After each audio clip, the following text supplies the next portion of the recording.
سلام رفقای خوش‌ذوق. امروز میخوام یه ترکیب جادویی بهتون معرفی کنم که هم خوشمزه است، هم مقوی، هم بوی بهشت میده. یه کوچولو نمک، فلفل سیاه، یه ذره زردچوبه که رنگ خورشیدو بریزه توی غذا. بعدش هم پودر سیر که عطرش هوش از سر میبره. پودر کینو برای اون خواص پروتئینی بی‌نظیرش. یه کوچولو زیره برای عطر سنتی. نعنا خشک که بوش دل آدمو میبره. جعفری خشک برای رنگ و طعم سبز و سالم. چنبلیله خشک که عطر خاص خودش رو داره.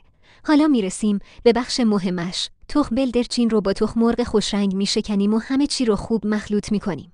ترکیبمون آماده است. میریزیمش توی یه ماهیتابه که روغن زیتون خوش عطر داره.